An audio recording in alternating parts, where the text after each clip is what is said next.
Several top AEW stars have been pitched to work against CM Punk when he makes his return to All Elite Wrestling in the premiere episode of AEW Collision. We know one is Chris Jericho, we know the other is Samoa Joe. Could the other be Switchblade Jay White? Details on that. Plus, could referee Aubrey Edwards be set to have her first match inside of an All Elite Wrestling ring? MJF's first post Double or Nothing appearance has been announced for next week's edition of Dynamite. The Ring of Honor next pay-per-view has been announced for later on in July. Jeff Hardy, did he do a botch or not in the Double or Nothing buy-in match, his return match to a ring at AEW? Details on that. Plus, Chris Statlander, she made her return at Double or Nothing, and we have the backstage reaction to her return and title victory.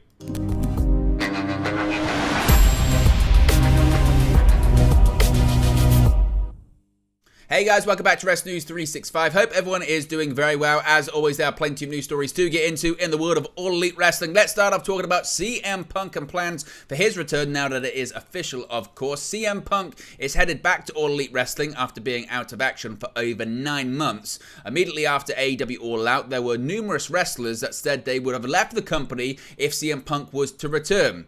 Now, according to Sean Ross Sapp of Fightful Select, most of those were tied to his words at the scrum opposed to the actual brawl with Kenny Omega and the Young Bucks itself. Of course, Fightful had heard that CM Punk would apologize for the former, suggesting that CM Punk recognizes that what he said at the press conference and his action at the media scrum were pretty unprofessional, and he was willing to apologize. Since it became abundantly clear that CM Punk was coming back, Fightful are reporting they haven't heard that there were any walkouts planned for CM Punk's return, and things have absolutely cooled off since the incident in question last year. Apparently, time does heal all wounds. AEW reportedly, according to Sean Ross Sapp, has taken measures to make sure as much talent that they do have issues with Punk, or other talent for that matter, are kept separately as part of the possible brand split coming with the debut of Collision. One of the ways that this deal came together was Ace Steel being brought back to the company. While most that Fightful spoke to felt like this situation would have not have blown up as much if Ace Steel wasn't involved, there were numerous sources who said that Steel's skill set was actually underestimated by many that they've seen online. Steel was seen as a valuable member of the AEW team prior to the Brawlout incident, as a creative mind, as a coach as well backstage. Originally, according to Sapp, Fightful have been told that there were heavy pitches for Chris Jericho to work with CM Punk, but they haven't heard anything new on that front for quite some time. Fightful had previously reported that Samoa Joe versus CM Punk was planned at one point, which they have heard is still in the works. So Joe versus Punk indeed could still happen once Punk has returned to AEW. However, as of late, word is that CM Punk reportedly has taken a liking to the work of none other than Switchblade Jay White, and that he could be an early opponent or program with CM Punk along with Bullet Club Gold. Fightful are told that despite it was largely being assumed that CM Punk's return was going to be the May 31st announcement by Tony Khan on Dynamite, almost nobody knew, and nobody was outright told that prior, with most finding out when indeed Khan did do his announcement on the air on TBS. Nevertheless, what are your thoughts? Who would you like to see CM Punk face off against? Are you interested in seeing CM Punk versus Chris Jericho, CM Punk versus Samoa Joe, or CM Punk versus Switchblade Jay White? Who should his first opponent be? Who should his first program be? And what are your thoughts on the backstage reaction to CM Punk's return to AEW, with those walkouts that were previously threatened cooling off, and seemingly all things and all systems are go for CM Punk's return to All Elite Wrestling? Now, Aubrey Edwards can be somewhat of a divisive figure for some apparently online. Now, AEW referee Aubrey Edwards isn't afraid to get involved if the in-ring action calls for it, but at Double or Nothing, she may have bitten off more than she can chew. FTR defended their AEW World Tag Team Championships this past Sunday against Jeff Jarrett and Jay Lethal, but it didn't come without incident. Eventually, Aubrey Edwards got involved, shoving Sonjay Dutt before taking a guitar shot from Double J's wife Karen Jarrett.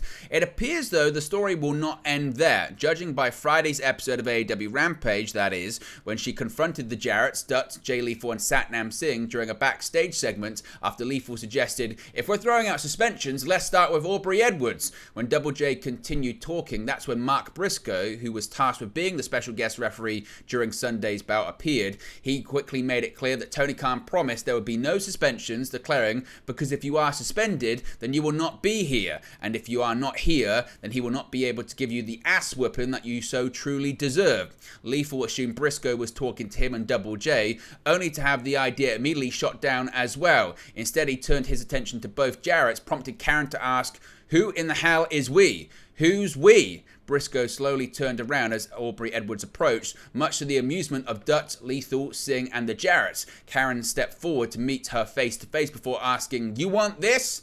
"I don't see anything but air and opportunity in between us," Edwards responded by attacking Jarrett, only to be separated by multiple officials. This has led to several suggesting that indeed Aubrey Edwards could be about to step inside of an AEW ring against possibly Karen Jarrett or possibly a mixed tag team match, the Jarretts versus Mark Briscoe and Aubrey Edwards. Is that what we're heading towards? What are your thoughts on that possible match? What are your thoughts on Aubrey Edwards possibly wrestling for All Elite Wrestling? Let me know your thoughts in the comment section below. MJF, Maxwell Jacob Friedman, we now know when we're next going to be graced by his presence on last night's AEW Rampage. The next appearance for AEW World Heavyweight Champion MJF was revealed. After his successful title retention in Las Vegas at AEW Double or Nothing, MJF was absent from this past week's AEW Dynamite. However, on last night's AEW Rampage, it was announced that AEW fans would hear from MJF on this week's upcoming Dynamite. MJF was able to escape Las Vegas with his AEW World Heavyweight Championship after a massive fatal four-way match against Sammy Guevara, Darby Allin, and Jungle Boy Jack Perry. Elsewhere announced for Dynamite, a big international championship match between Orange Cassidy and Swerve Strickland. Ricky Starks looks to settle his feud with Jay White, with both FTR and Juice Robinson banged from ringside. But of course, Jay White, as I mentioned earlier on, is rumoured to possibly have a program with none other than CM Punk once Punk makes his return at the AEW Collision premiere show. Now let's switch gears here and talk a little bit about Ring of Honor. Ring of Honor's Death Before Dishonor pay-per-view will take place on July 21st in Trenton, New Jersey. The date and venue were announced on the June 2nd AEW Rampage, in addition to the announcement that tickets for the event will go on sale on June 9. The show will be held at the Cure Insurance Arena, which has held up to 6,800 attendees for a WWE house show. The last Ring of Honor pay-per-view, Supercard of Honor, took place on March 31st in Los Angeles. Paid attendance for Supercard of Honor saw a figure of around 4,200, with up to 4,500 total. Last year's Death Before Dishonor pay-per-view was held in Lowell, Massachusetts at the Tonga Center. Interestingly, this past Sunday's NXT Battleground Premium Live event was held in the same venue. Battleground was also held on the same day at the same time as AEW's Double or Nothing, a time slot that reportedly hurt viewership for the event. WWE Senior Vice President of Talent Development Creative, Shawn Michaels, had previously indicated that the date for the event was selected due to the holiday weekend. Ring of Honor World Champion Claudio Castagnoli won the Ring of Honor World Championship at last year's Death Before Dishonor from Jonathan Gresham. However, the reign has not been continuous for Castagnoli, as he lost the title to Chris Jericho for some time in late 2022. During his run with the title, Jericho faced off against many Ring of Honor champions of the past, such as Dalton Castle, Bandido, and also Bryan Danielson. Jeff Hardy, of course, returned to in-ring competition at Double or Nothing, and lots of people were talking about his in-ring performance, and Matt Hardy has explained Jeff Hardy's AEW Double or Nothing spot. At AEW Double or Nothing 2023, Hook and the Hardys defeated Ethan Page and the Guns for Matt Hardy to secure ownership over Page's contract. The match marked Jeff Hardy's first time competing in a standard match since AEW Double or Nothing 2022. During the bout, Hardy did a whisper in the wind spot where he slipped and fell backstage, selling a knee injury. This led to some speculation among fans whether the spot was done intentionally or was a glaring botch. Speaking on the Extreme Life of Matt Hardy podcast, the AEW star discussed his buy-in match at Double or Nothing. When asked about how it felt to team up with his brother Jeff again, Matt Hardy explained, quote, "Good. Jeff was very nervous all throughout the day. He said, I just can't wait until we get this shit over with. He was ready to get through that match. He just wanted to get it done."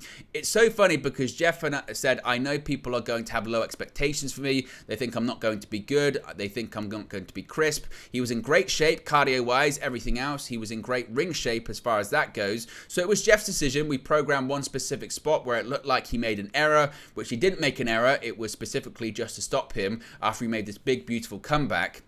The amount of people that it's still so easy to get into pro wrestling, it never ceases to amaze me, especially when something is done intentionally. Sometimes there's things done intentionally for the help of telling a certain story. Matt Hardy continued on to describe how the initial thought was for him to beat Ethan Page in the match, but he didn't think he needed to after pinning Page in the firm deletion. He said, quote, "The original thought at the beginning of the night was I would beat Ethan, and I don't think I needed to beat Ethan. I did that in the firm deletion.